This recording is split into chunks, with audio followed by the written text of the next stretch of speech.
Welcome to the Fourth Step Podcast. On each episode, we interview recovering addicts and learn their story with addiction. Through exploring personal journeys, we get a glimpse of the depths addicts fall to and their path in recovery. We hope you enjoy the episode. Welcome to the Fourth Step Podcast.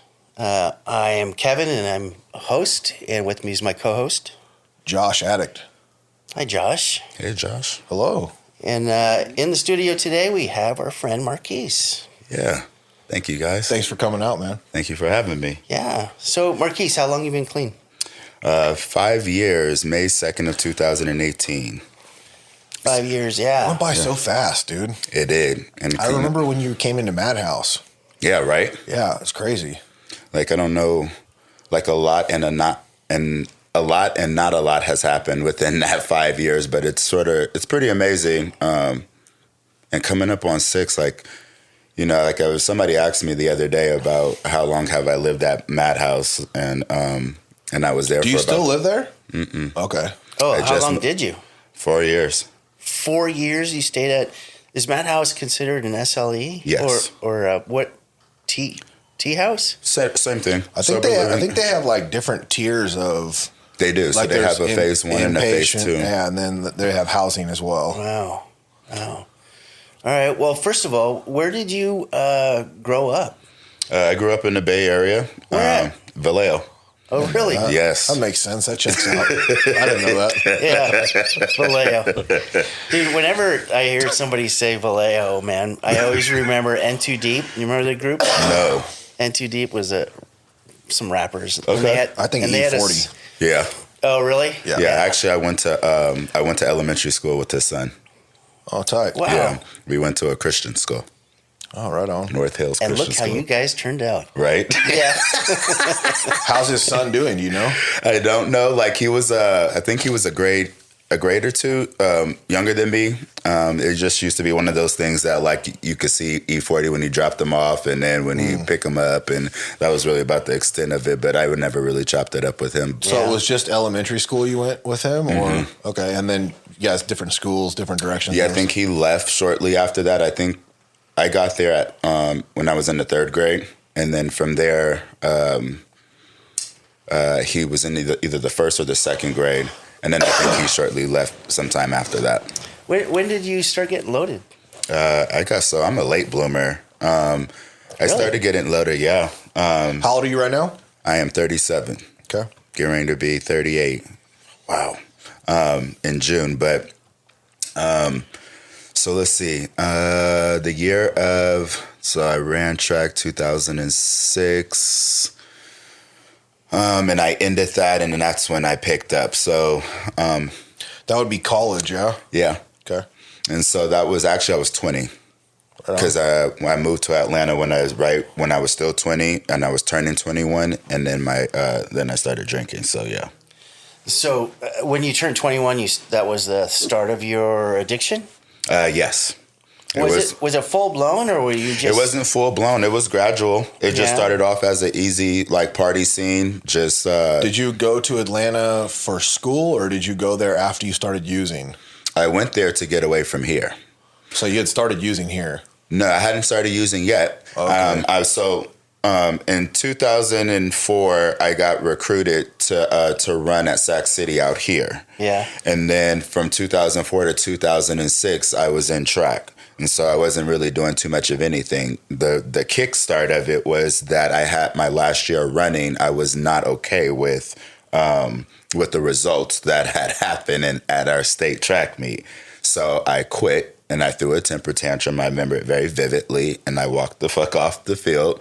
And then shortly after that, like I went to wanting to just party and have fun because I no longer cared about track and field. So that instance that made you want to quit that. Mm-hmm. What did that look like? Was it?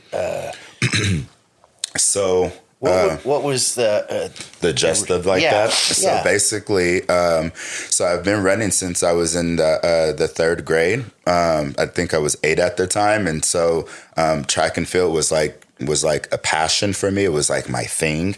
I loved it. I loved the competition. I love running. I love everything about it. And I got to that last year of running where that season we were sort of well grounded. And so like my past experience from running on other different teams, like I was always that go-to person. But this specific year, I was not that person. Like we had multiple people that you could throw into a relay and that you would semi get the same result, right? And so there was a guy that was ranked in his individual event, and with that, he did like a no call, no show. He didn't show up to on the bus to go to the meet, and his points were very crucial. So we went into state that year in 2006, ranked number 1 as a whole, and in our 4x4.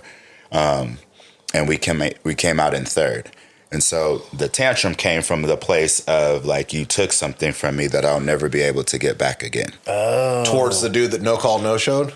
Okay, so it was towards an individual, not track and field as a whole. Not as track and field, but as the person, because his points were crucial. Like we were only down from first place about like 4 points. He could have damn near came in last and we would have had tied, And so like it was a very selfish act, on his part, and now looking at it from both parts, right? But at the time I couldn't see that. To me, I blamed him. Yeah, fuck you right now. So that's an early resentment. Yeah. Yeah, absolutely. Big time. And then you moved. And then the drinking started taking off. Yeah, so shortly after that, I was living out here. The drinking started. I remember even I had a resentment towards my dad as well. Me and him actually got into a little tussle over a uniform. We were supposed to return our track uniform, and at the end of the season, like one of my teammates knew very vividly that he was not going to return anything. He was going to keep it as a souvenir. And so, and I was the captain, and look, I'm not going to press you. I'm not going to come to your house and take it from you. However, like I relayed the message that he needed to return it, and he didn't do that. And so like our coach said that, well, like when he tries to when he tries to transfer to his next college, I'll just put a hold on his so he won't be able to get in. Yeah. And I was just like, you can do that? And he was like, yeah, I can. And I was just like, interesting. And so what came of that was that he tried to get into the school and he couldn't get in. And I was just like, wow, he really did that shit. That was mind-boggling to me, that like 2 different entities, and that like you have no affiliation with that school, and yet you could put a hold on somebody else's record somewhere else. And so that's a pretty aggressive response to that situation. For a uniform. Yeah. Yeah. You said your dad got involved? Yeah. So I was telling him the story, and his response to that was that he should have known. And I said, well, how is that possible? Like if I left Sac City and I'm going to go all the way to New York, hypothetically, or Stanislaus or wherever, it doesn't matter. And like, I'm trying to get in here. Why would I think that me having this uniform at this school has anything to do with that school? And he was like, well, he still should have known. And so like it escalated from there. And then you took it personal. I did. Yeah. And I took it very much personal. And then, like, my dad is a man of no patience. And so, like, the arguing going backwards and forth just sort of kept going, and I wouldn't shut up. And so, like, I have both characteristics of my parents. My mom is mouthy, and my dad has no patience. So when I'm talking to either person, the other character comes out. You said a tussle? Yeah, so we got into a fight. Physical fight? Yes. Because I wouldn't shut my mouth. And so he ran up on me and swung on me. And so we were wrestling. When you say now you say you wouldn't shut your mouth, but at the time, that's not what you were thinking. No, at the time I wasn't. I was thinking that, like, it was more of that, like, how dare you? Because he said something about, like, we shouldn't, or he called us ignorant. That's what it was. And I was just like, well, how are we ignorant? Because we have a belief. And just because you believe something doesn't mean that we're ignorant to that. And I didn't like that. Yeah. And then there was a period where, like, my mom has stood in between us. And like, as he charged, he sort of nudged her. And then that also ticked off another feeling of, like, well, get your hands off of her, or don't push her, or don't touch her. Damn. And so, yeah. Ooh, that's brutal. Yeah. Yeah. And he wasn't intentionally trying to hurt or harm her. It was just one of those. He was trying to come after me. She just happened to have been in the way. Were you out at this time? And you mean in my addiction or out in which fashion? Where did this take place at? Where was this? In your here identity. in Sacramento? Yeah. It was actually off of 65th Street. There used to be these apartments. They were college apartments that they were used to be called The Verge. And there's right across the street from Target. And so like I used to stay in there. And I actually left there because I watched one of my old roommates. He got shot by the cops in that apartment complex right downstairs, and I watched the whole thing, and it sort of semi-traumatized me. And then that's when I moved. Actually, I moved to Atlanta after that. Wow. Yeah. Yeah. No, I was asking, were you out gay at this time? Did your parents know? No, I was not. When did you know? So that's like, in honesty, I probably knew a long time ago. The next question. Yeah. But I did not know. It was I actually had a girlfriend at the time, and then it became this period where I broke up with her because I felt confused. And I didn't know what I liked or whatever that was, that feeling or not understanding of what that really was. And so like I separated, and I remember I had like my play sister, and she was like, well, she's not going to wait for you forever. And then so like I took this long drive to Stockton and drove back, and then sort of came back with the decision like I would get back with her. And then by then she had moved on to somebody else. And so Between the time you drove from Sacramento to Stockton and back? No, not in that was just my time of my 30, but the time that we had separated. Yeah. You were you doing know. the same thing as me. It's like, damn, she moved on fast. Yeah, that was quick. Damn. But it still was pretty fast. I mean, I don't think it was longer than a month that that we were separated before she had moved on. So, I mean, I think ultimately like that was still a quick move on. But So let me ask you, looking back now, can you correlate any of those feelings of uncertainty about yourself and who you are with getting loaded? Can you connect any dots there? I'm just curious if the feelings that you were going through.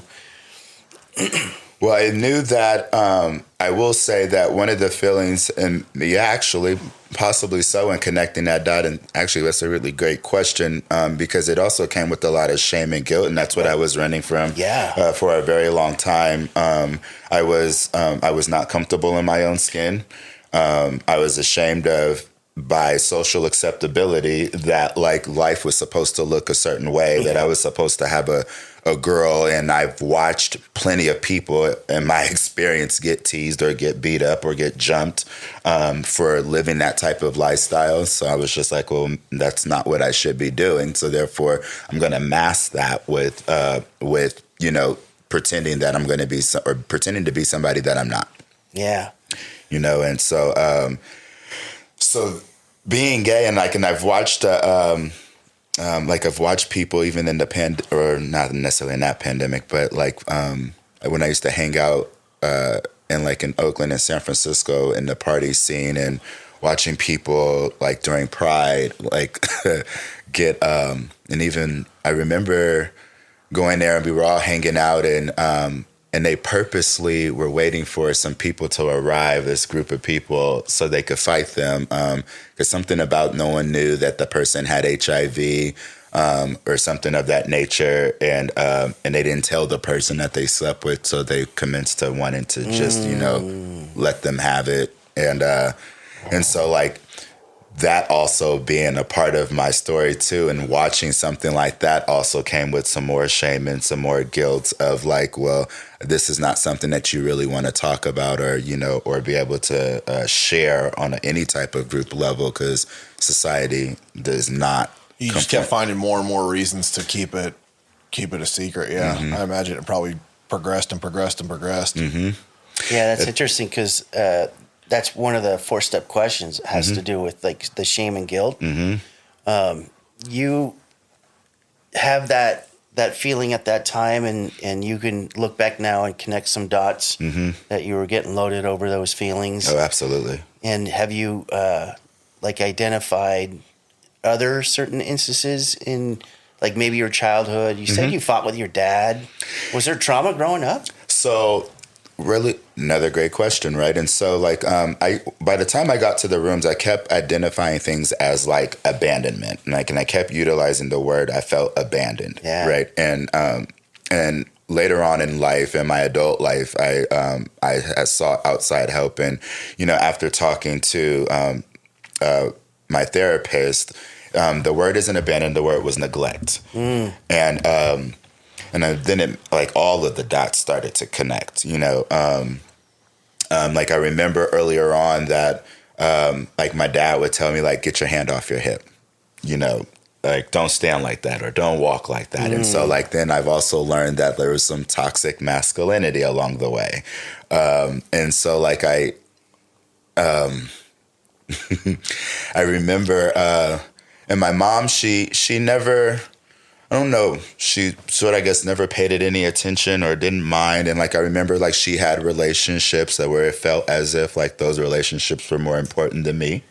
And so like one of those things or one of those moments was it always felt as if like they were in the building, and this is where the neglect comes from, was that like they were there, but they just weren't present. Yeah. And so like I would always be in my room fumbling like with radios or trying to play with toys or doing something. So no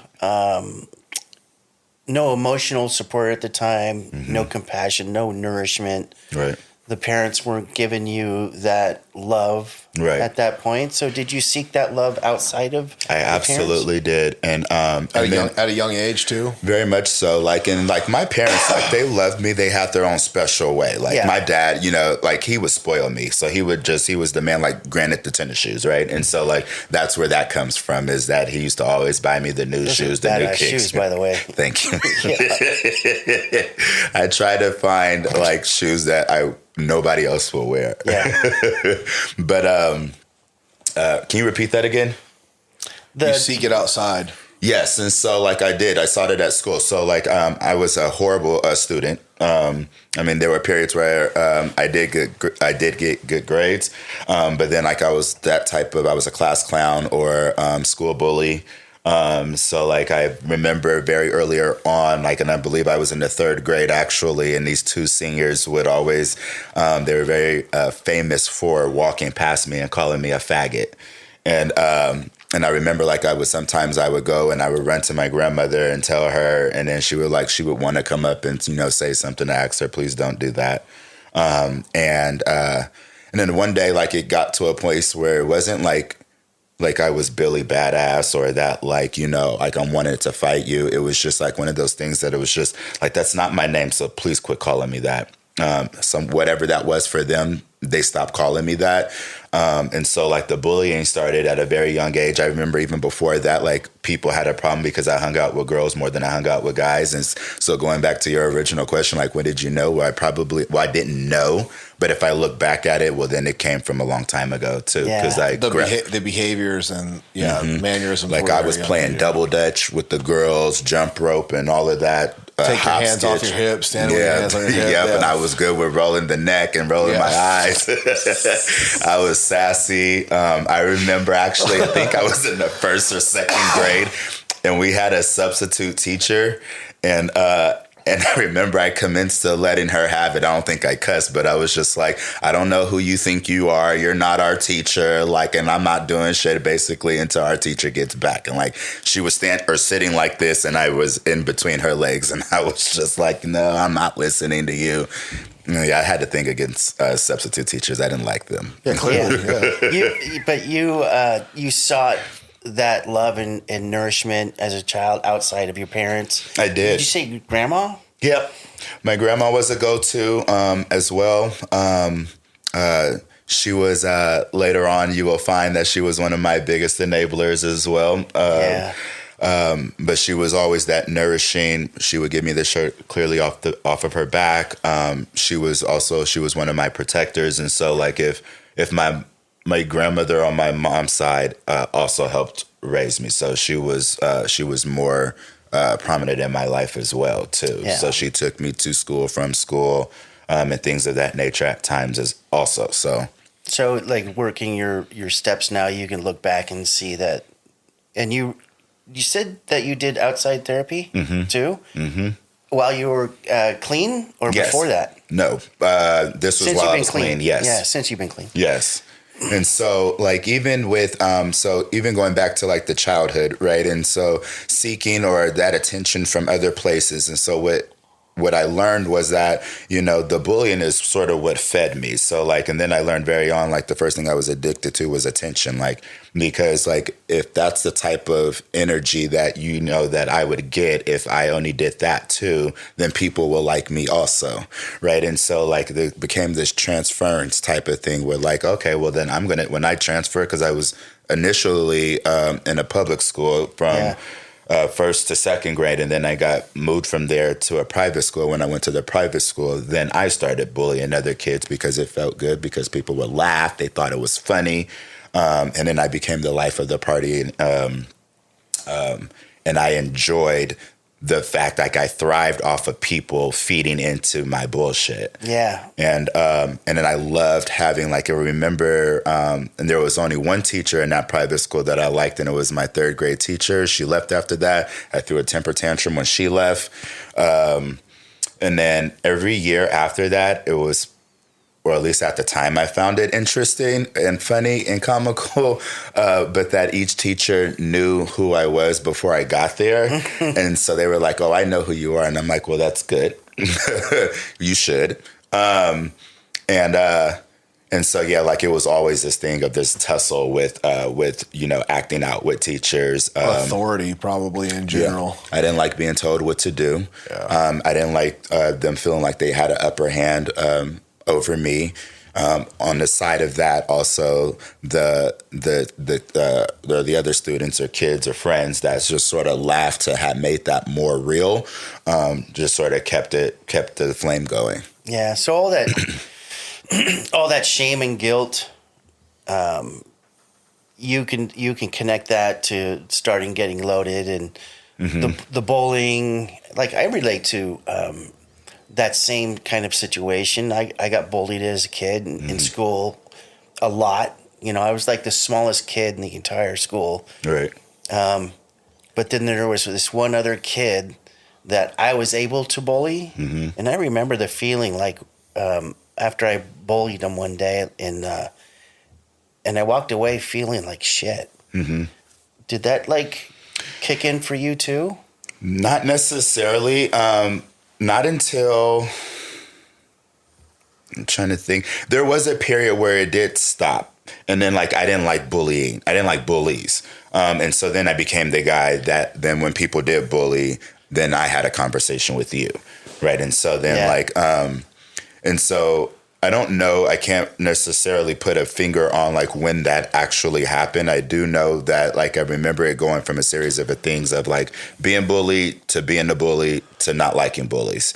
And so like that's even like today, like I don't like people, like even there was a period in living with Madhouse where I think there was another person that was gay or a part of the LGBT community, and somebody was talking shit, and or one of my friends at the time, he was just like, please don't engage. And I'm like, well, I don't tolerate that shit. Like, you know, like there are people, they're human too, like, and they deserve to be here, and we're not going to do that, you know. So like today, like I typically, or if I had to, like advocate for anybody, whether if it's addicts or for you know, or for the gays or for whoever, it doesn't matter, because we all deserve and have a place to be here. Make sure they have a voice. I hear you. Well, cool. So at the college, you moved away, then you started drinking. Where did you look back now? Where did you end up making that crossing the line, making that transition into full blown addiction? So when I was in that, well, let's see, which one came first? Out here. So before I had moved to Atlanta, and that was after my track season. Like the first time we went to, me and some friends, we went out to the club, and I ended up going to jail that night for trying to fight the security guards and police officers as they came. Were you loaded? Yeah, I was drunk. Oh yeah. Oh yeah. What did that look like? That was so it used to be this club off of or by Arden that was called the Rave, and they had. So now that I keep talking about this, like it's popping out like authorities was really a thing for me.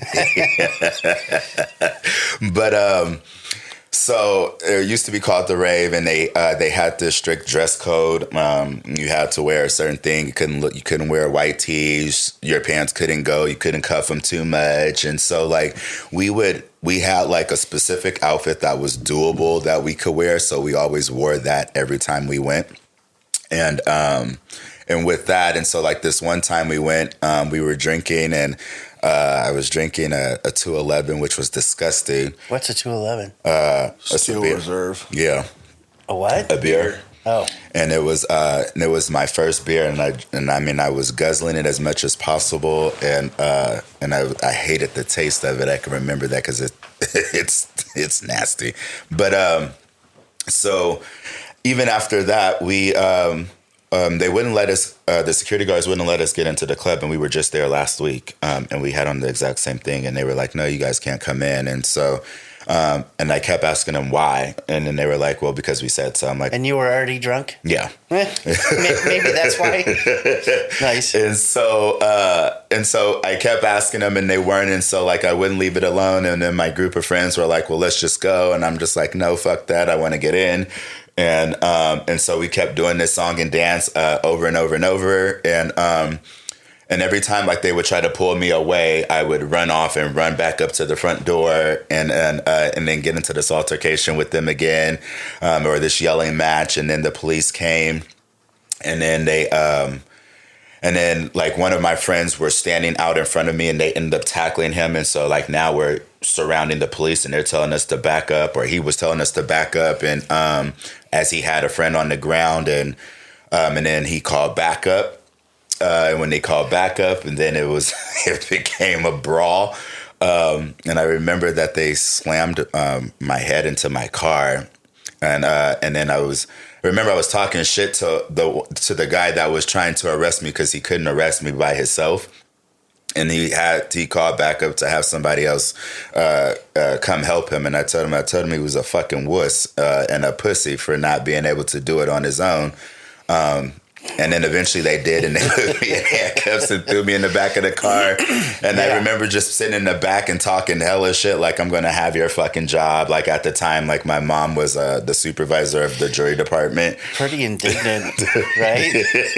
So I'm like, I'm going to have your fucking job. What's your badge number? And all this extra shit. And then my dad even came all the way down from Modesto to try to, he told him that, like, I'll take him home. And they were like, no, we're taking him. And so with that, I still went, and that was the first time that I've been to the holding tank. Yeah. And then the holding tank became a thing. I even remember there was a period where there was another club that was, I think it was called Club. I don't remember the name of it. It was downtown, right on the side of Faces, and I remember there was this guy that I had slept with that was in there, and then he went and told somebody else. And I guess more so I didn't like that for the fact that I didn't really care for like what he had looked like, or so that the fact that like he had spreaded my business out there like that, I was not a fan of. And so like I remember I calling him out, and I took a chair from inside the club, and I dragged it all the way outside. And then, of course, whoever was telling me, put the chair down. And I was like, well, tell that bitch to shut his fucking mouth. It's really simple. And like this whole time you're drinking, loaded? Yeah, so the moral of alcohol is that, like, when I love to drink because, like, it I mean, besides cool, I had fun, but then, like, I felt like I was literally on top of the world. Like, you couldn't tell me shit. Like, I felt like I was Incredible Hulk. I was willing to fight any and everybody. So let me ask you, looking back at those feelings that you're describing right now, does that that feeling, can you identify it as like changing your low self-esteem or low self-worth so you can connect those dots, right? Absolutely. You were getting loaded because of how you felt about yourself? Absolutely, because I didn't like who I was. Like, I think I still felt like I was that kid that can easily get picked on. Yeah. And so I drank to change, so I would feel a little bit superior. So like I felt like I had something to clinch onto, so therefore people would not mess with me. Because me and my physical body, without having any substances involved, I still felt like, like you just said, like the low self-worth. Yeah, less than. Absolutely. Everything, for me, and I know we've talked about this with Josh, for me, like the childhood is I'm not good enough, never going to amount to anything. You know, that what we're told or taught, how they felt about us as kids, Right. all played into like getting loaded changed the way we felt about that. Right. Absolutely. Or numbed it. And it did, and downtown became a thing. I remember at one point I got kicked out of Faces for wanting to fight, or for trying to fight. Moral of the story is you did a lot of drinking in clubs and got in trouble. Mm-hmm. Yeah, absolutely. That is the moral of that. And then I was in that holding tank for way more times than I can count, more than I would like. And then I think eventually I got I don't think I did. I got a DUI shortly after that. And then the drinking became very minimal after that. Like what we learned in here is that like all I did was substitute one for another. So what, you changed from drinking to something else? Mm-hmm. It changed from drinking and weed to then methamphetamines. Yeah. That's a good jump, dude. It is. Yeah, that's a good jump. Yeah. It was gnarly. Yeah. Yeah. Were you smoking, snorting, IV? So I smoked it. I was scared of needles. I'm still scared of needles. Me too. So like I was a smoker, and then every so often like I would snort it, and like I thought it was funny. Like if I had snorted it, I would tell people, you got to give me like 30 seconds to don't talk to me, don't say shit, because that burn, like I'll end up cussing you the fuck out or wanting to beat your ass because you talk to me while I can't think properly. And so like I was mean. But there was also an interesting story with that. So with the methamphetamine, like I remember I went to a family member and I was asking that family member, like, what are some of the things that like some of like on my dad's side, like of the family members that would disappear or that were around and weren't around or whatever the case may be, like what was it that they were doing? And he shared with me some of those things of what that looked like, and which was like meth, alcohol, like a whole bunch of different drugs. When you say like they would disappear, were you talking like 90 days at a time, or like during the party?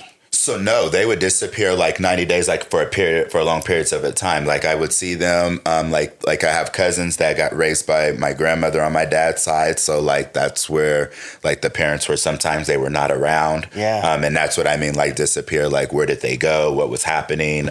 Like even I have a younger cousin where his mom, who's no longer here, where she found, which was drugs and alcohol was more of the life that she wanted to live rather than taking care of kids. Yeah. So you made the transition from alcohol to meth while still in Sacramento? Yeah.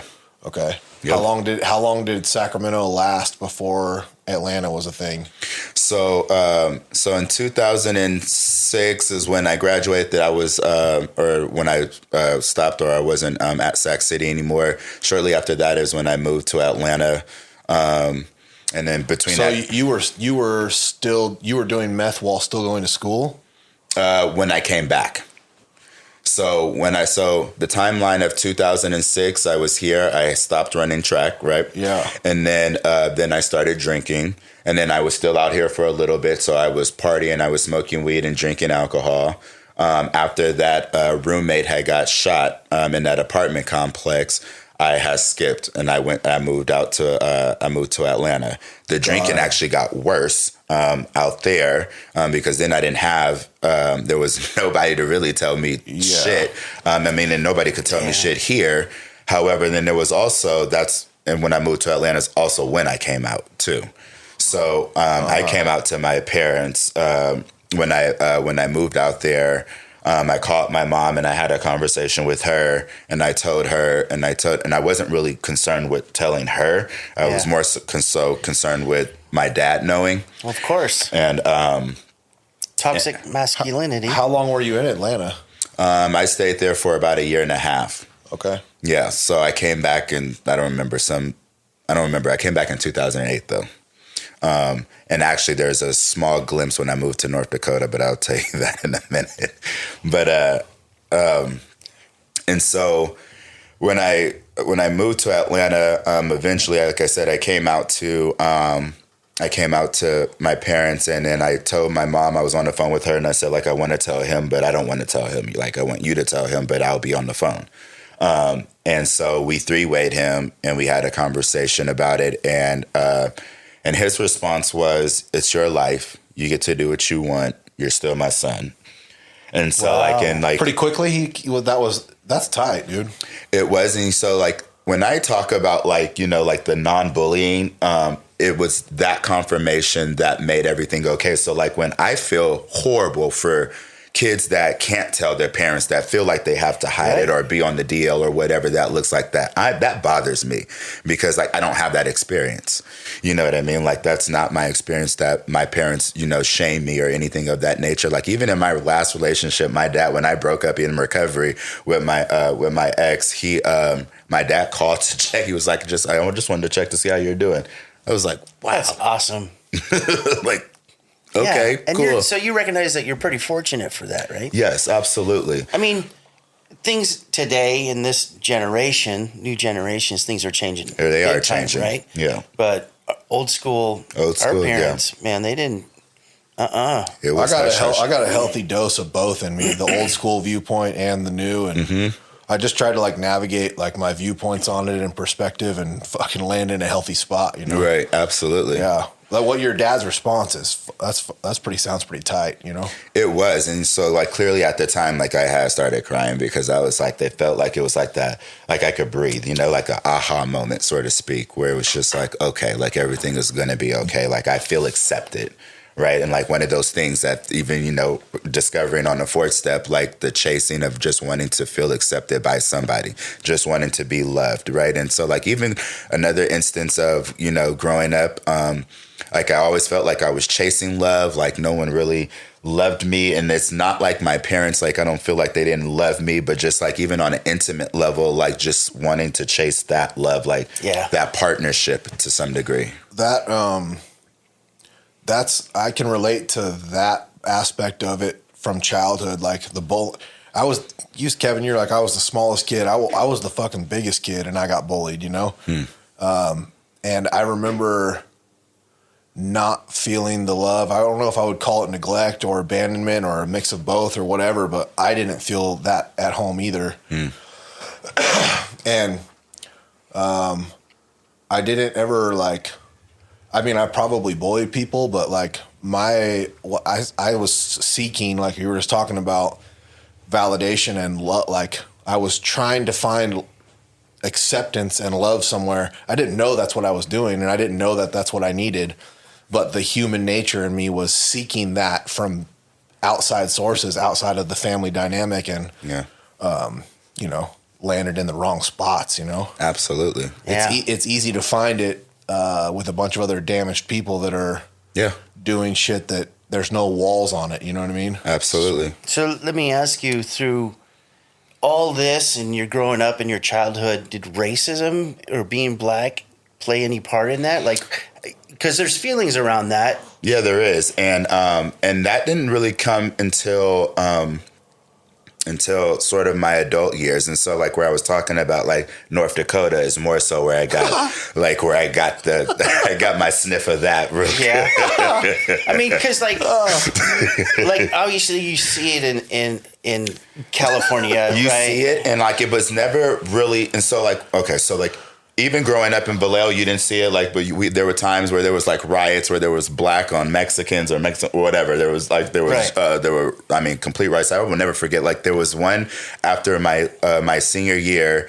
And it was towards the end of school ending, and it was this huge, and they were all ninth graders, and I mean literally like the whole entire ninth grade class. It was blacks versus Mexicans, and they had a full on broad in front of the school, and I remember as I was driving off, all I see were like this group of black people just running down the street, and then I saw this one Mexican dude. He ran. There was a bank that was on the corner, and he ran straight into the bank, and then they surrounded the bank, and they would not. I don't know because I kept driving after that, but I was like, that's fucking crazy. Like, and so like I've seen racism. I've heard of racism.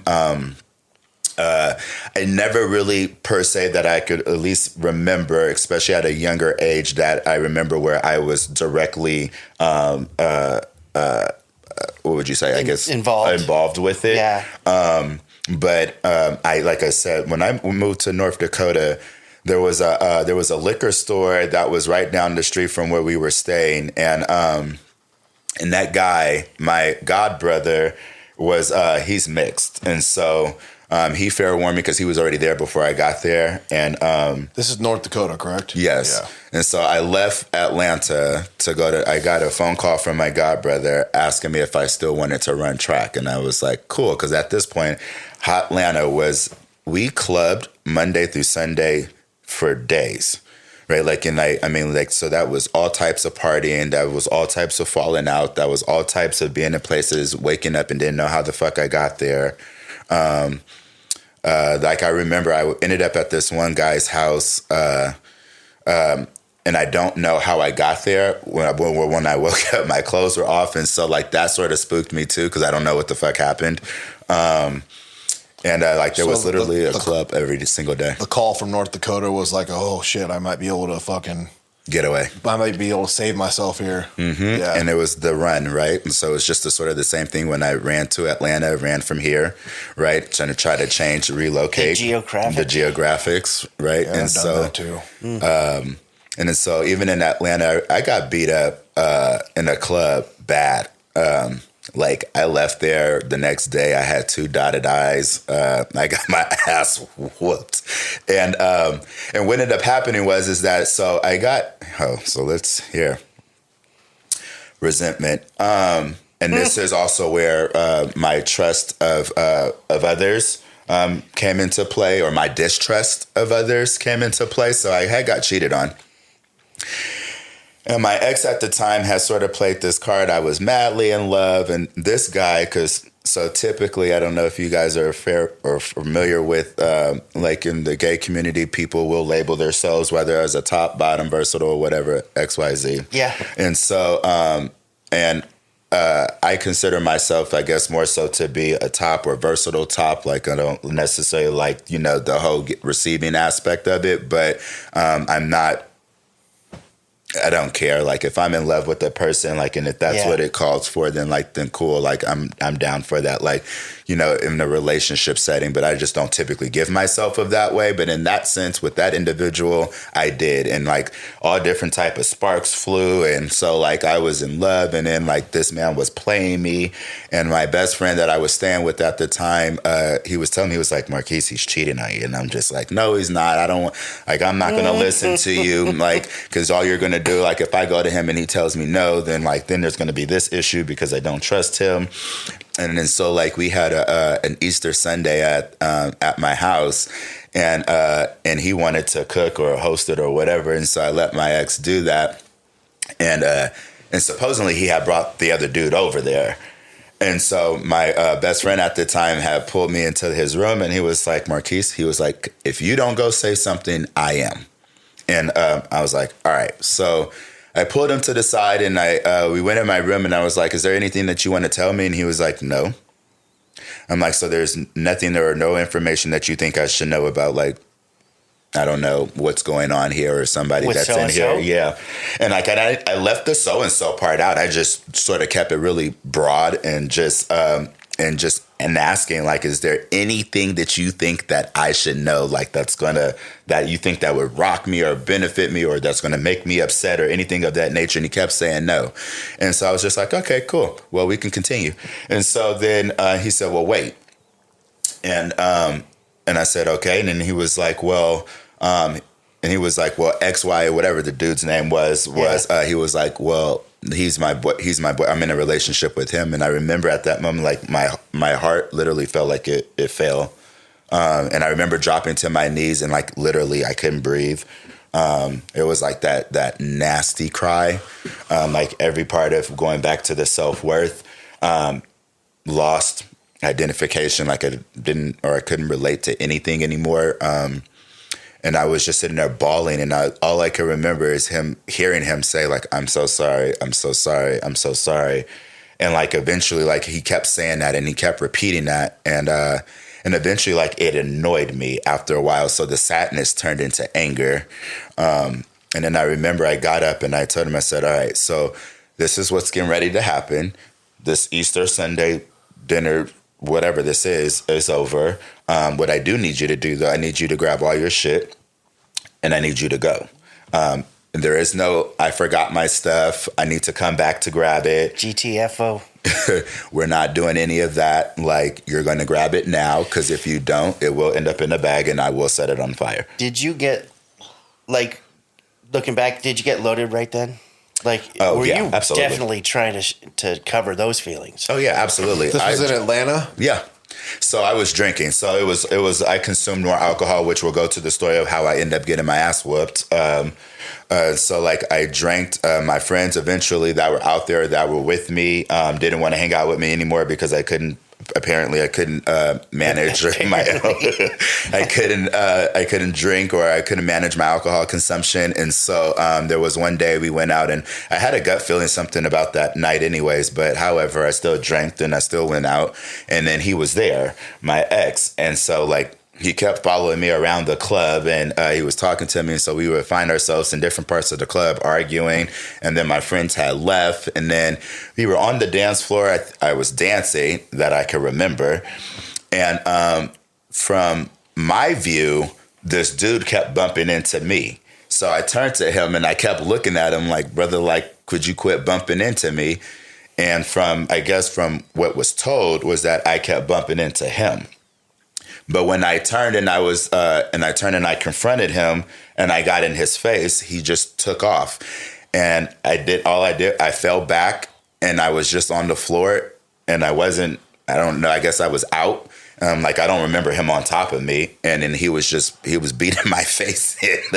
He was going left. And all of that, just because, or not because, but was a result of the confrontation with your ex, and then like I kept the feelings drinking. And the drank drinking. Yourself into a stupor. Yep. And then, so how'd you get to North Dakota? There we go. So then I got to. So then the phone call ended up happening with. So you made the geographic. I made the geographic change. He called me, and so I had left, and I took it as another opportunity. And then like I couldn't stop drinking. That's all that they did out there too. So I mean, I was still drinking once I moved out there. Did they have drugs there? No, I didn't do drugs out there. I just drank.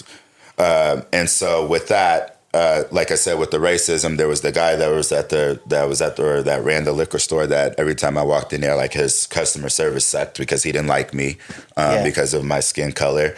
And then there was one prominent incident where I went to Walmart out there and, or profound incident when I went to Walmart and, whatever I bought and I brought it up to the cashier and I handed him my money, and so when he was giving me back my change, I held my hand out, and he moved his hand over and dropped it on the belt, and so and I stopped and I looked at it, and I looked at him, and I remember like going backwards and forth in my head, like this is not real, and I eventually, I was like, okay, it is real. So I said, brother, so look, check this out. So I bunched the money up and I slid it back over to him. I said, you're going to pick that up and you're going to put it in my hand because that's what I did to you. You're not going to disrespect me, so I won't disrespect you. And he looked at me like, are you serious? And I said, try me, because in a minute, if you don't, this is going to be both of our last day at Walmart. So And I realized that like me going to jail out there is, I don't know if I would have made it. Don't do it. Don't do it. And so, and he picked it up and he gave it to me. And so I left and I was just like, oh, this, I can't do this. Really? That was like the first time that you experienced like direct racism? Mm-hmm. Wow. I've never seen anything like that. Like I've never been that disrespected in my life. I mean, I've been disrespected, but not because of my color, not like that. Because even when I moved to Atlanta, like the LGBT community out there was, they were a part of the community. Like they were just people. Yeah. Right. Like you seen all type of people walking through the mall and nobody was like laughing or judging anybody. It was just a casual day. And so like I just came from a place where everyone is sort of accepted out there. And then, I come here and you're like, you don't like me because of my skin color. Yeah. So there's got to be like one of those stories during your addiction that when you were getting loaded that you're like looking back now and going like, this is the doozy. This is like the horrific story of my addiction. Yeah, like the depths. So the depths are like, I think also with that was also when I got HIV. That changed a lot of different things. As a direct result of you getting loaded? And that became a direct result of me also getting loaded. And but then also it's what kept me loaded for a very long time. I was going to say that's like as a singular one moment event. Mm-hmm. That happened, but the pain of that is a long. Mm-hmm. That's a long, especially depending on how you deal with it. Like it kept you loaded, so that it's even longer. You're getting loaded. You're probably not trying to get treatment. You're not helping yourself. Like so, this little tiny thing, the repercussions of that thing are actually fucking massive. It was massive, and I was already getting loaded before that. But when that happened, and I found out about that, and I actually found out about that 2 days before my belly button birthday. So then that also sort of, I was like, happy birthday. And so like also my mom, you did the whole poor me thing. Mm-hmm, absolutely. Yeah. And so my mom, her brother passed away years ago from the AIDS pandemic. And so like, I remember when I found out, it was like the tears that I cried when I found that out was like, I more so cried for her than I was really crying for me. But then I also remember like the doctor asking me, like, he was like, how do you feel? And I'm just like, I thought it was a trick question. I'm like, well, I don't. And I feel like a person that's walking down the street with caution tape wrapped around them with a stop sign over their head that says, stop, please don't go. Right. And so like I sort of stayed in that miserable state for a very long time. And I remember like even in the place of when it became a thing, like how do you tell somebody that you're going to have intercourse with that, like this, like I need to share this information. And so I had a hard time with being the first person to say it. So like I would make them ask the question so I could say it. Oh, tight. You would like a manipulation? Sort of. Because I was not comfortable with just saying like, hey, I have HIV or I'm HIV positive or I have AIDS or whatever the case is. Like I couldn't do that. Like I could not find it within myself to share that information. I didn't mind telling you, like how you started this off and like Marquis is an open book. Like if you want to ask me, then sure, I'll tell you. But for me just to come out and tell you and you haven't asked yet, I can't. But I need you to know though. Yeah. So at that point, like when you find out in that time period, did you notice that your addiction or you trying to cover your feelings, did that intensify because of that as a result? Yeah, it did intensify. So I felt like, like the first thing, like when we get in here, like the talks about it in our first step where like the identification is probably the first honest thing that we can do, like when we get here, right? And like that was the one thing that I lost. I no longer knew who I was. I thought that life was over for me. And then like you or Josh was just talking about like that self-pity, that pity party that I put on for a very long time. And I didn't care that medicine worked because I became undetectable roughly quickly. However, it wasn't that, it was the stigma that was attached with it that I had to live with. So like I carried that for a very long time. And even in recovery, it was still a problem because you're talking about the stigma of HIV. Yes. Okay. Right. And so like even clean, I remember like even when COVID hit, it brought that feeling up again. instantly, because when they said quarantine, I was just like, oh, okay, so now we need to quarantine. And then I came home with the scare one day, and I was living with my sponsor at the time, and his who's now his wife, they were all there, and the kids, and I came home with the scare, and they were like, when you okay, say when you came home with a scare, what does that mean? the COVID. Got it. That Okay. basically, like, somebody at my store came up positive, and so I came home and I told them that somebody came positive, and so like they were like, oh, we're out.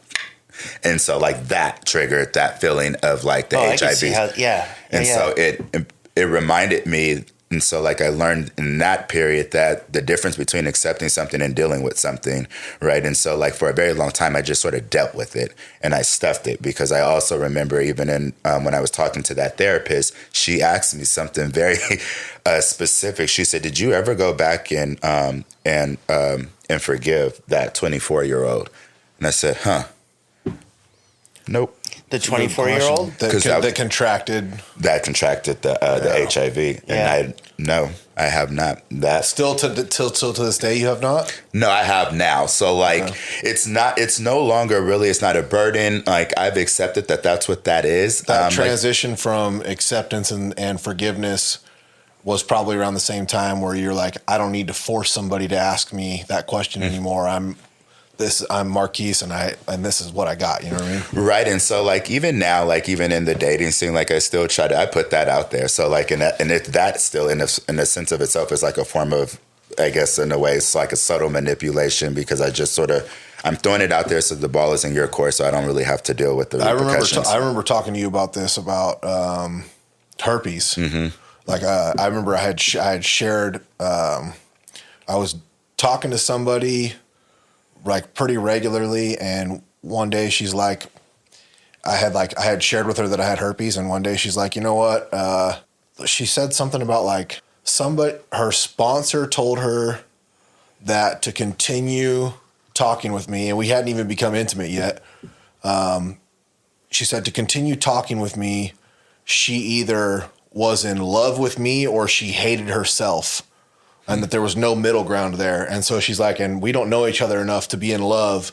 So because you have herpes, we can't continue to talk. And I was like, and I didn't have any crazy attachment. That sounds weird. It was hella weird. So it was like her own shit or whatever, but using that, I was like, wow, that's a fucking trip. Like Right. I was pissed. Yeah. I was upset. Like I put some time into it. So like there was like, the idea of the time commitment that I had made to that process. Mm-hmm. So, fortunately something like that, it takes place early on, in that situation. And I don't have any, Right. I'm not like, oh, fuck my heart. Like I wasn't Right. like, That old story that you talked about was it reminded me of one of the questions in the 4-step about did fear of some kind affect the way you interact with relationships? Yeah. And that's totally what you just talked about. Yep. And so, like, I didn't know how to interact with anybody. I didn't know, like I was talking about, like, the distrust is one. And I also had an experience where, like, it was a friend back in the day that broke my trust with sharing my HIV with other people. And so, like, then I didn't trust people to know. So I'm like, once again, like, how do I share this? And then the moral of it is that I was fearful of being rejected. Like, I wanted to be loved, and that most definitely said that I will never be loved. And that part of the relationship. So, was there abuse as a kid, other than just like emotionally not being there or nurturing you and that? No abuse. So none of that, but you felt not good enough. You felt you had feelings about being gay. Yeah. And does that play a part today in relationships? Like any of the... So, like the not good enough, that does that tape play? Yeah, still? or something's wrong with me, or... Oh, absolutely. So like it's actually happening now. So like I downloaded this app called Hinge, right? and it's a dating app. It's more on the relationship, the way that it's sort of set up. Not necessarily a sex. It's not a sex. I mean, if you wanted to hop on there for that, I'm pretty sure you could find it anywhere. But it's more about building the relationships, and it asks you several different questions of how to sort of build your profile, right, and things of that nature. And like I've run through that, and I actually found my ex on there, but I hopped back on there again, and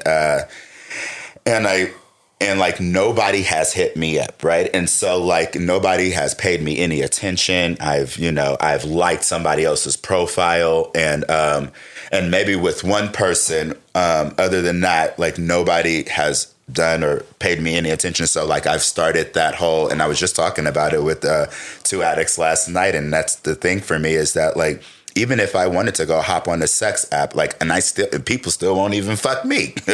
You know what I mean? So then I start doing the negative self-talk, like, what's wrong with me? Like, low self-esteem. Yeah, absolutely. Self-worth. So yeah, it's still a lingering thing. How do you combat that? So typically it gets to a place of like when I become like in enough pain, is sort of when I'm able to sort of let it go. So like right now I'm in this place where it's like, it is what it is. And so like I've sort of surrendered. That's kind of cool. Yeah, because like it becomes too heavy, and I literally could feel that the heaviness of trying to hold on to something that's just not working, and it's too painful for me. I had a similar experience with dating apps, like, I think the whole concept is fucking weird. So like I stopped. I was like, I'm not doing this anymore. Like a natural interaction is like it's I feel like it's the best way to go, you know? Right. You know, like I don't have a problem in that department in real life, but if I try to do it through an app, right, I feel like I'm fucking a fish out of water. Right. Like, it just doesn't work. It doesn't work. Like I don't get the attention, so I start thinking those same things.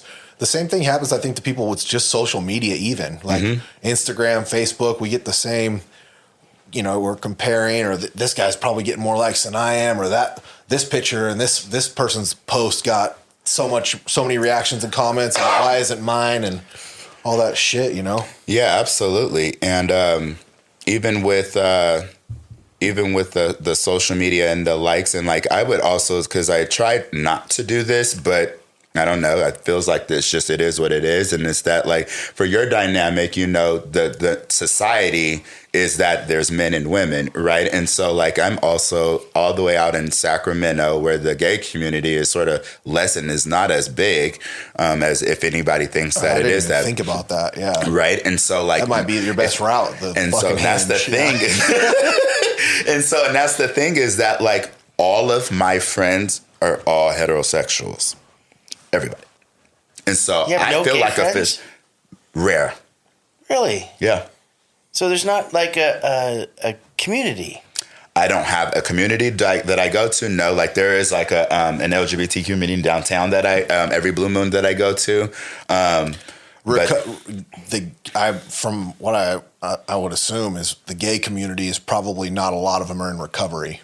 And that too. Yeah. A lot of them are not in recovery. And then like I also feel a little weird with like that being like, you know, like if I'm going to like an LGBTQ meeting and trying to even meet people, you know, I mean, there are people in there that I know, but like going for that reason specifically feels a little awkward, feels like a fish out of water. Oh, romantically. Yeah. Yeah. And yeah, so that would be. That feels like I'm preying on people. Small fishbowl. Yeah. And so, like, I've tried to explore the normies, and I don't know, like, it's just so, like, the moral of it is that the low self-worth is still a thing. And then when it gets to a place when it feels like it's too heavy or too much, is at the point of then when I'm able to surrender, but then it becomes still the same thing again, like it rinse and repeats. What about, like, out of area? Can you, like, do you hinge out of area? So like the Hinge, like lately, like it seems like Hinge is predominantly in San Francisco, like in that general Bay area. So which like is probably pretty messy. Yeah. And so like, and, you know, I think about that and I think about, well, then the amount of people, because then I also notice like everyone has a drink in their hand. And I'm like, that's not attractive to me. No. Because like that's the first thing that I see. Right. And so that just tells me a story that like either you drink a lot or you love to drink or you drink too much or whatever the case is. Like it's just alcohol. And so like it's not appealing. It's enough of a part of your life that's what you choose to upload as a photo, like you with alcohol in your hand. Right. Yeah. Yeah.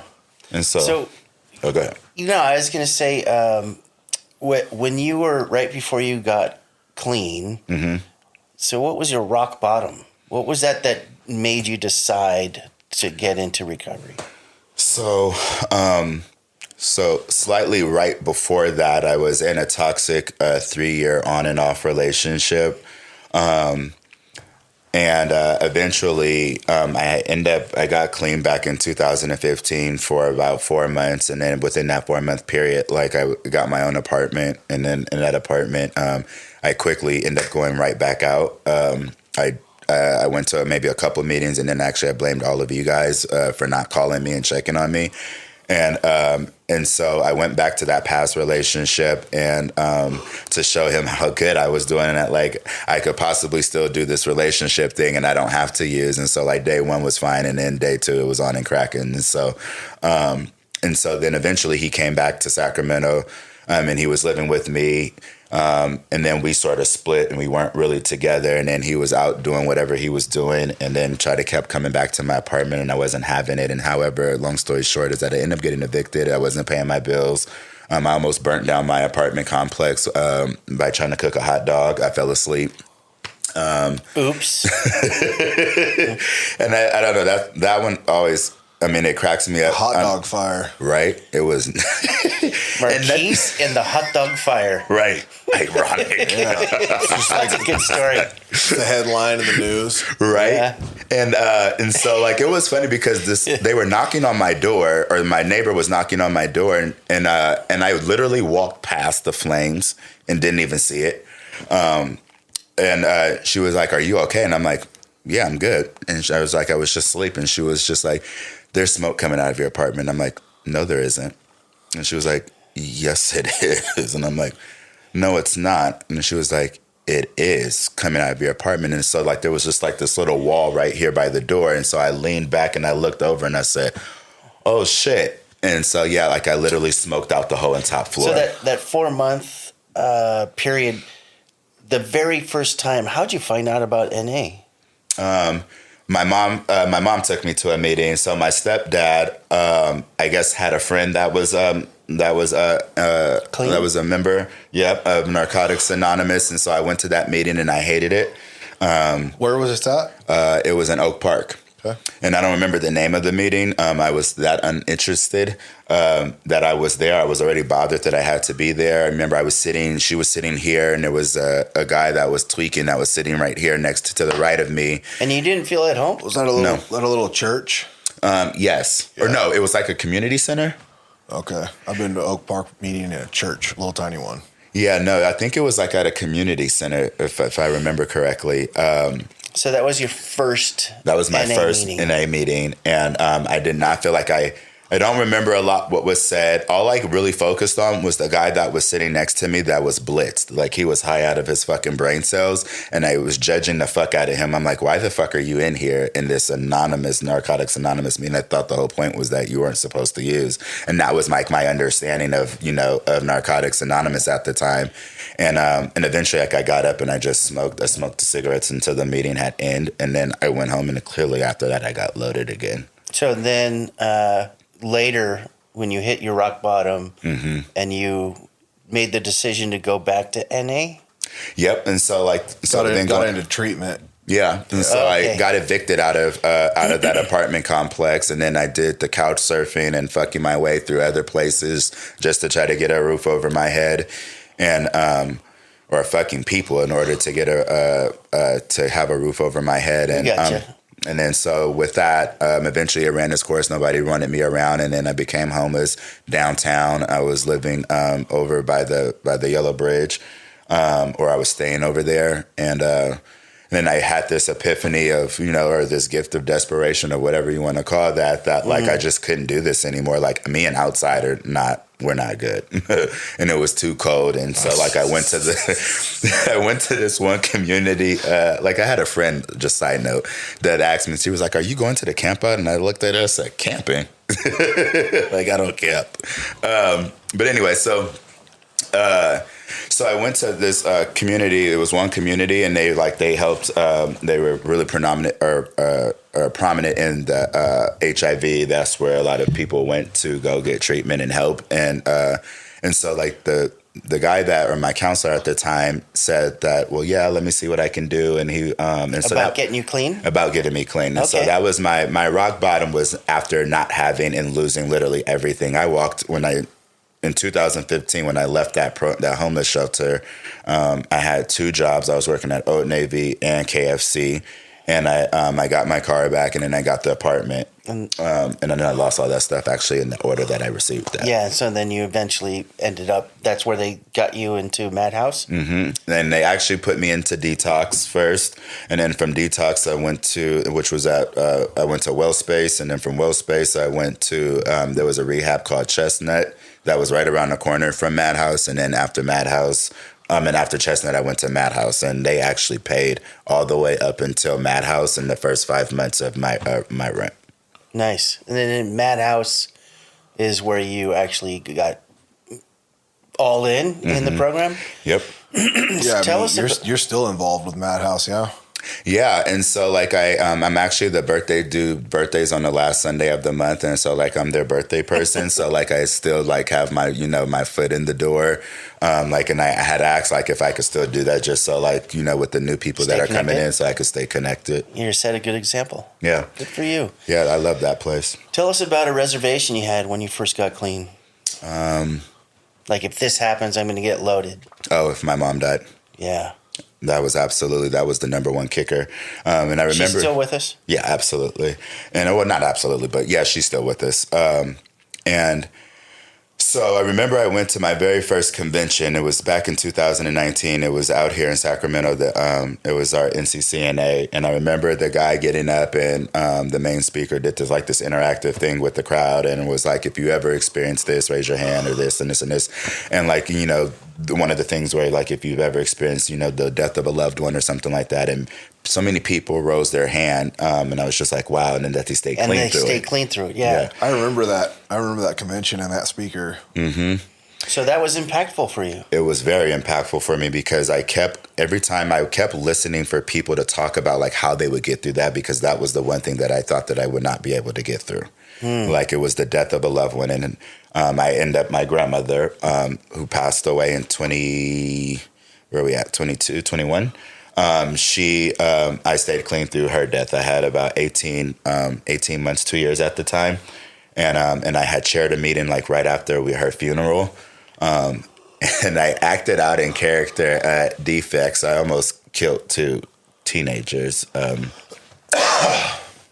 As I left that meeting, and from being raw about just losing, my grandmother, these 2, as I was leaving, I don't know who the hell they were, but they threw eggs at my car, and I lost it just like that.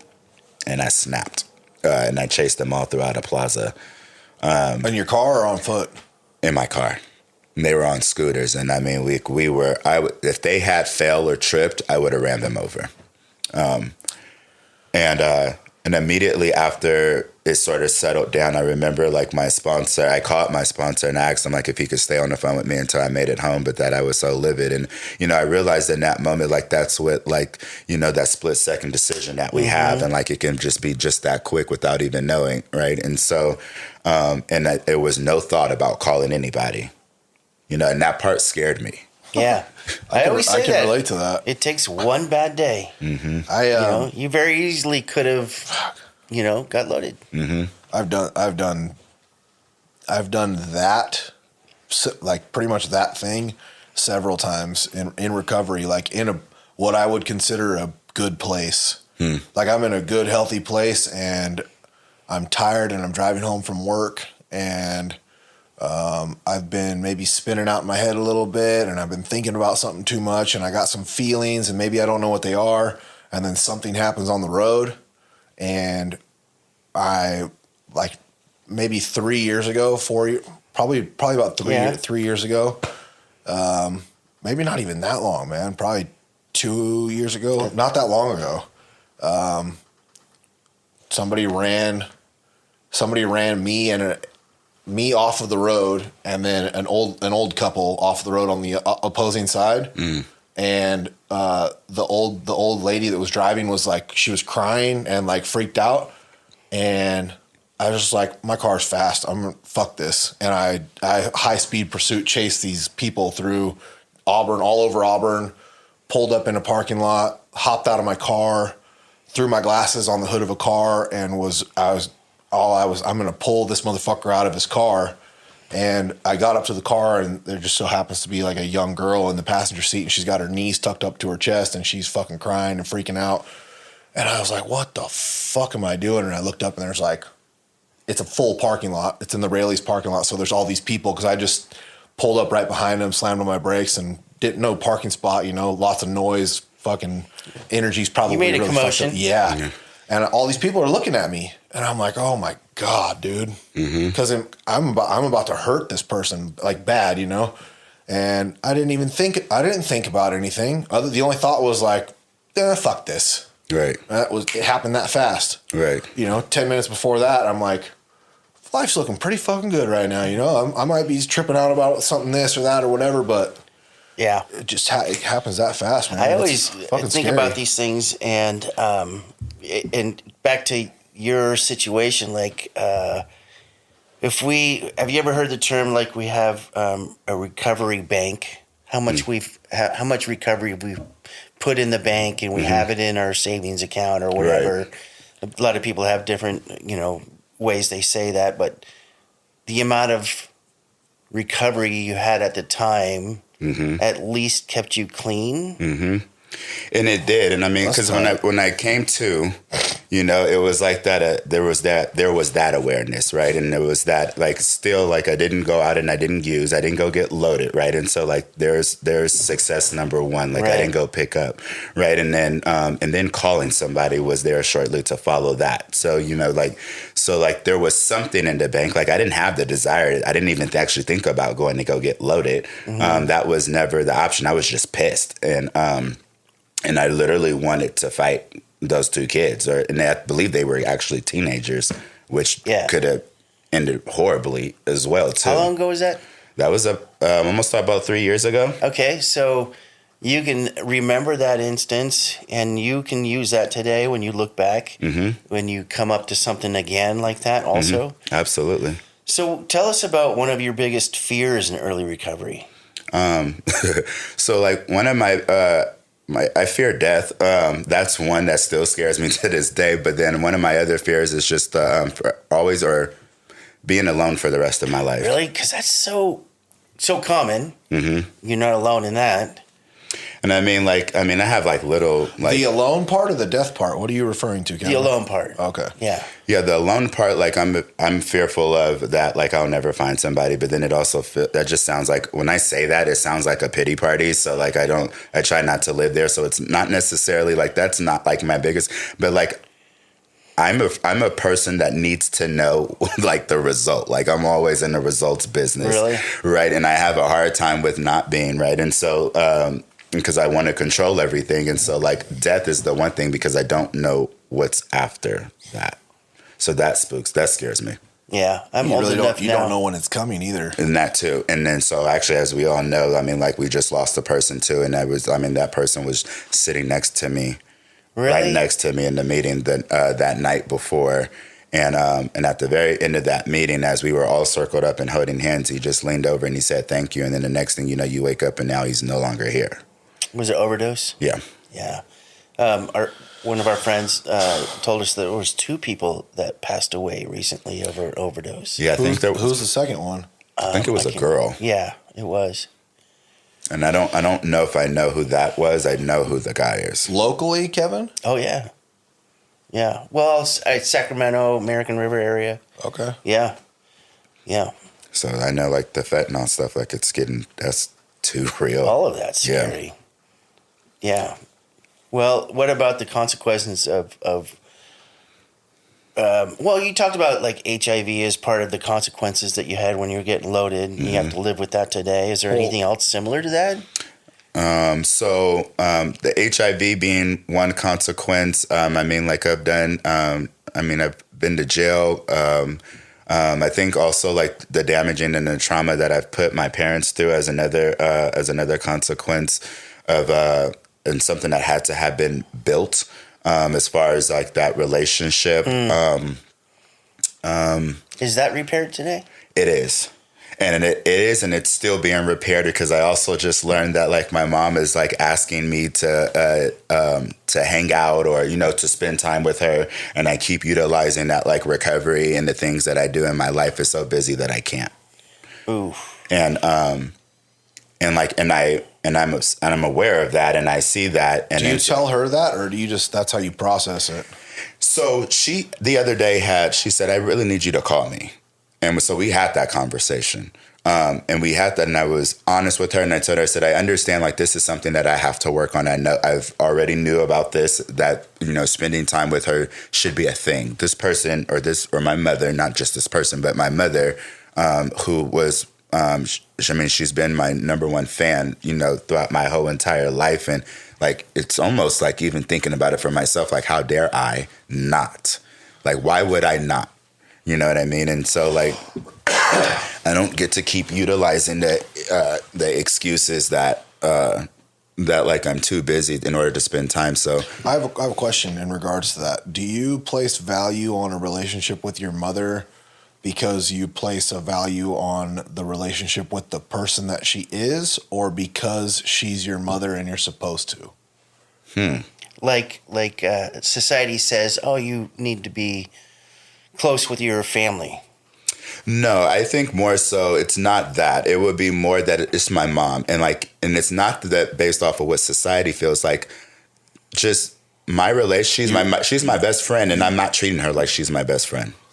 So then if she's your best friend, then there is a value placed on the person that she is. On the person that she is, yes. Yeah, okay, yeah. Absolutely. Right. Nice. Yeah, that's probably pretty cool to have that. Yeah, it is. And I mean, like, I could talk to my mom about anything, you know, and when we do hang out, like, it's fun. And I think sometimes I value, like, what I think is going to be fun. And that's what also, like, if I'm going over there and I'm just like, oh, I don't feel like doing that because I feel lazy, because, like, I don't necessarily feel like having, like, maybe a certain type of conversation, or I don't necessarily feel like talking, or I don't want to feel like just sitting in a house and watching TV, whatever I'm placing the value of what I'm projecting, what fun is going to look like when I get there is why I don't go. Do you leave the encounters feeling energized or like spiritually fed, or do you leave them feeling drained? What is the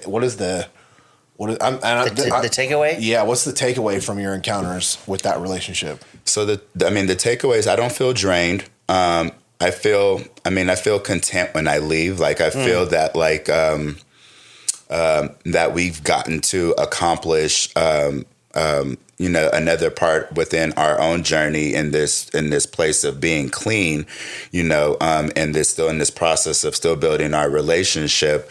And I think there are moments where I'm just still clearly selfish and self-centered, and what I want to do, and what I think I should be doing. And so the takeaway isn't necessarily the fact that like I don't feel fed or spiritually charged. I think that I just I rather hang out with you. and I don't know, I guess it's something also that I've grown to learn too. So like sometimes, like, I'll say, like, when I got to recovery, like, now I'm a robot. Like, you guys told me to do X, Y, and Z, I do X, Y, and Z, right? And then, like, sometimes that X, Y, and Z didn't necessarily, that wasn't the part of the equation, wasn't spending time with your family, right? Or at least that's not what I heard, right? And so, like, I've done go to meetings, help others, and blah blah blah blah blah, and do all this other stuff, and be responsible, go to work, and do all those things. And so that's what I built my life around. And so with that, like, in trying to add something extra into it, just feels like at times like it's a task, but it's not a task. And so the solution behind that was, I had a conversation with my sponsor, which he went through somewhat of this similar situation, and him and his mom at least once a month, they go out and they go have dinner. And so, like, he says, start with baby steps. And so, like, that's where I'm at. So, like, on the first Wednesday of every month, we will go out and we will have dinner. That's very tight. cool. Yeah, so it bothers you enough internally to have to figure out some sort of solution in that area. Absolutely, yeah, because cool. like her being like I said, my biggest fan, my best friend, and also, you know, in relation to Going back to like where you were asking about that reservation, right? And I don't have the reservation. Like I've sort of set a game plan for myself of like, if something were to happen, like I've acknowledged that like my feelings are going to be hurt, right? But I also don't want to lose the opportunity that and say like I never, or I should have done this, right? Because I did that with my grandmother because she passed away from Alzheimer's. And with that, I sort of separated myself because I didn't want to watch. I couldn't stand to watch the state of mind that she was in. And so like I wouldn't visit her as much as I thought I should have. And so I placed blame and shame on myself for not doing so. Dude, that's amazing that you said it and you just described it that way. So you said thought. And so I'm a pretty big stickler on language, right? So thought indicates that you're in your head and your brain's telling you that you need to live up to this or this is the way it's supposed to be. But if you do the 2-foot drop down into your heart, feeling that now, if you do it now, how does it feel? Like, did you feel like you were not doing enough? Did it feel like you were at the right place at the right time doing the right amount? It did. It felt as if I wasn't. Yeah, it felt like I wasn't doing enough. And like there was something that happened when she passed, and when I got there, and when I got there, I fear dead bodies. I fear, like I talked about death, and like that scares me. And like I sat next to her, and I held her hand and I kissed her on the forehead. And I told her that it's all right, that I love her, and I knew in that moment that like there was something that was way greater than me that was in that room with me, because I can't touch dead bodies like that. It freaks me out, I just sat there and I just held her. You felt her spirit? I did, and I tried to carry her as much because I know she would be so proud of me. And there's some, woo. Yeah, it's all right, man. There's some fucking feelings. Yeah. There's a part where the last memory, like she was in this home, and there was something that she did that, like, clearly she was mocking something that I did. She was crawling on the floor. And before she got put in that into that home, when I was, blitzed or high out of my mind, I was peeking through the blinds, crawling on the floor. And so, like... Carpet surfing? No, the shadow people. Oh, those guys, yeah. Yeah, and so like I'm like, looking, where are they at? And she was mocking you? And she was doing that, and it hurt because this is during Alzheimer's? Yes. And that part hurt because it's like, is that the last memory that you have? So she's never gotten to see this. And how do you feel now? Like you said, she would be very proud of you. Yeah. Now? She absolutely would. I know she is. Yeah. And I know that she also gets to live through my mother, and which also like not wanting to rinse and repeat that same thing. So like suiting up and showing up. She probably lives a little bit through you too, man. Yeah. Yeah. Mm-hmm. Speaking of that, what's your, if you don't mind talking about it, what's your spirituality look like?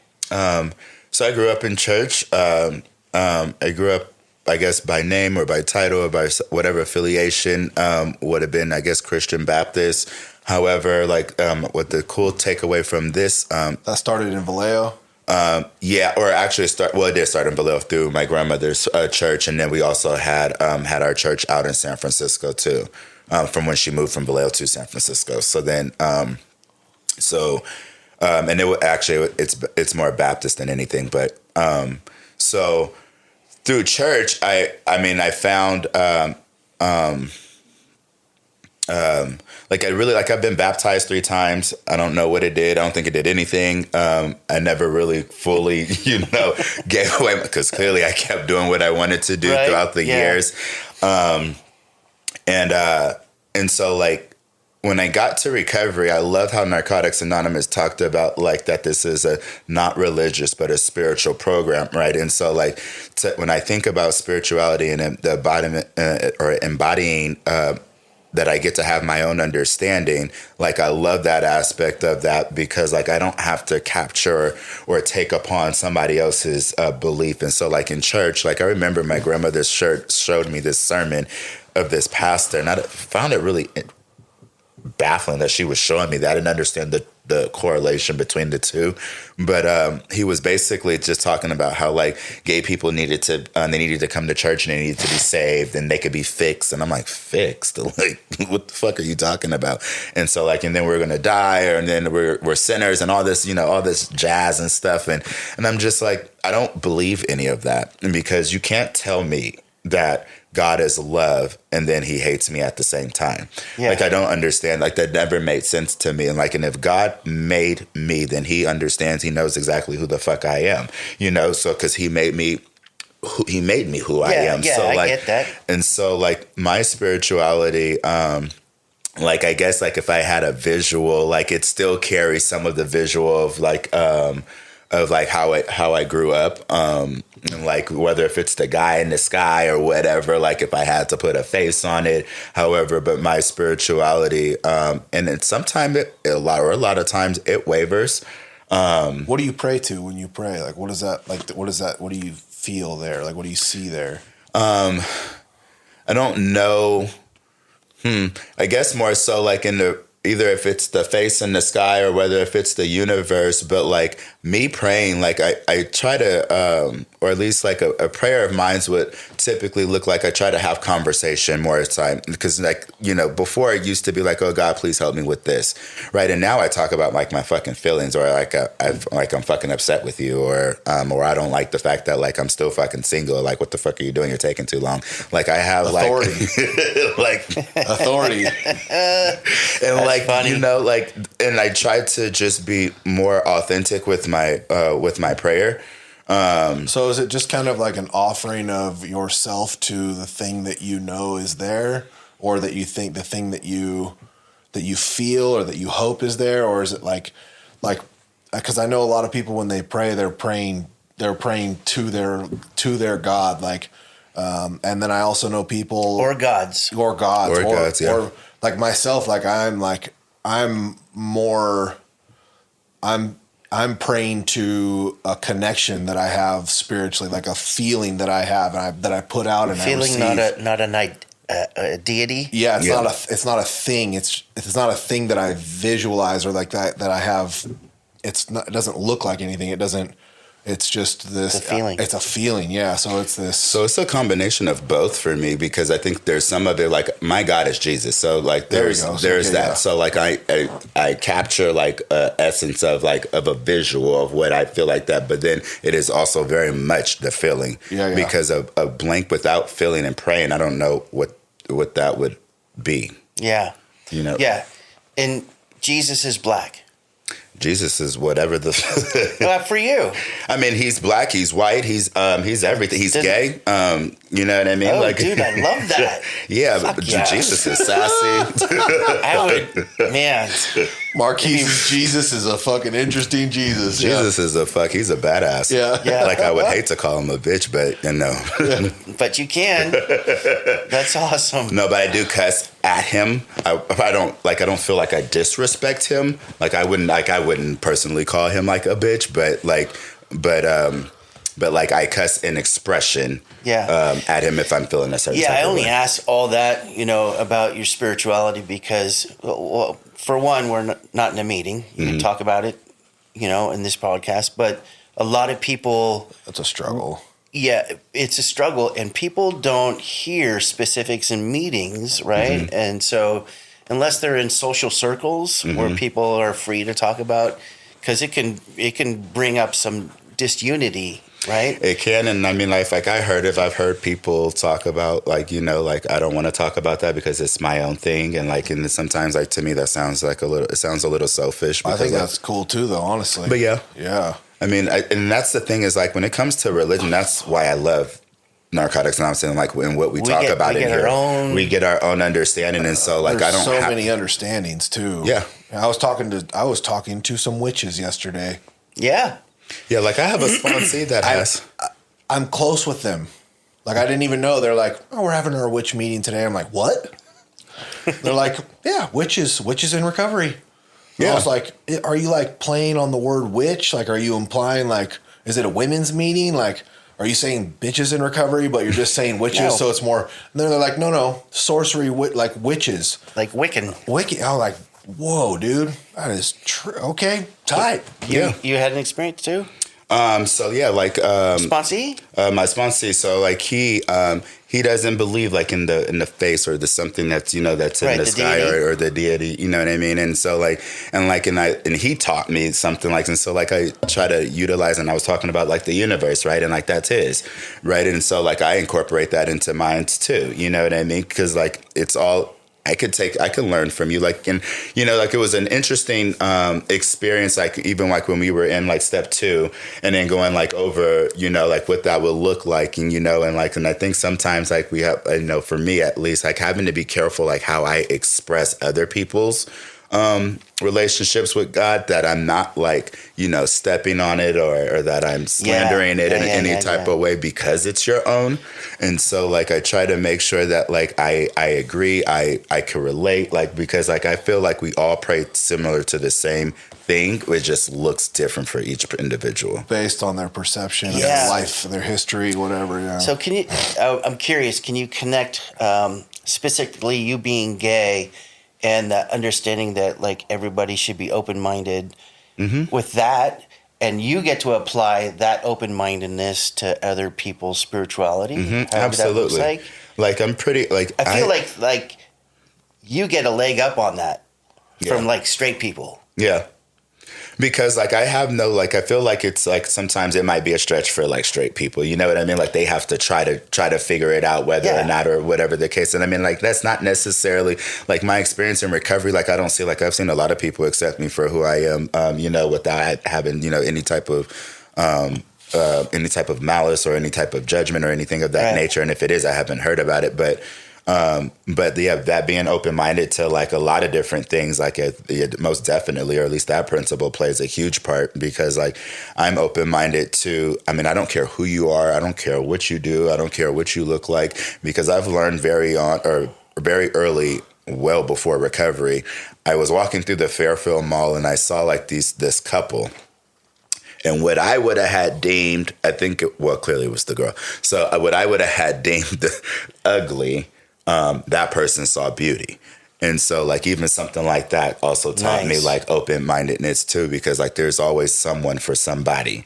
And so like I try to stay away from the word ugly. I don't believe in the word ugly, because like somebody likes someone, and so you just may not be your type. So yeah. I dig that. That's very cool. So we're just about done here today. So I would just want like a snapshot of what your recovery looks like today, like meetings and your social life within recovery. You got a core group, all that stuff. Yeah. So step work. I'm in the process. Well, I'm on the finishing at the end of my step 10. By my sponsor had asked me, which I have not done, is to do my daily inventory. Guiltily. Right, because I remember he was like, okay, well, you get to start over. So like, and so then there's that. And so like having to do that, knowing that like we had that conversation about like struggling with like finding the time to sort of sit down and just like do that daily inventory. But I have my home group is Mad About Recovery. We meet every Monday and Thursday at 7 p.m. At Mad House, which is 8938 Madison Avenue. It's been my home group. It's actually where I found one of the long timers that had left me when I got here. Like, and what I found between him and my sponsor is that both of those individuals never, when they came in, they didn't like blacks and they didn't like gays. And my sponsor has, they came in, and now their whole world has changed. And that's such a common story. It is, and it's mind-boggling, but that's also it shows me the power of you have Narcotics Anonymous. Like Hell anything yeah. is possible. Like when you walk through here, like all of those disbeliefs or misbeliefs that you may have had when you came in here, or the misinformation that you were provided is no longer true. Like it doesn't serve a purpose. Misinformation by misinformed people. Yep. And so, I mean, I sponsor other guys, like my sponsor family. So like you were talking about like Carson, like that's my great grand sponsor. And so like coming from a family of, that like really are heavy into like the spiritual principles and being able to define them for yourself, and being able to utilize them and practice them and, on a daily basis or to the best of my ability, because I'm not going to get up here and tell you that I do it daily, but I try, and like yesterday I got my ass whipped where I was just incapable of practicing some. Like I was aware that like in some moments that like I practiced surrender, but it felt as if I was getting my ass kicked, where it was just like I found moments where I was sort of lashing out at things because I wasn't getting the direct result. Yeah. Right. And so, recovery. I love it. I love every aspect of it. I love the life that I get to have today.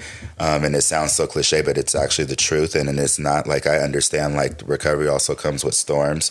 And that's the whole cool thing about the process of like the 12 steps and the spiritual principles is that like they help prepare me for the storm. And so, I do the best I can with what I have. And I mean, I don't know how else necessarily to put that. I go to meetings regularly. You got any service commitments other than the birthday night? I am also the secretary of Thursday, but this month is my last month. Right before that, my service commitment was I was the literature chair for American River. Oh, nice. Yeah. I was also an RCM 1 and 2 for American River.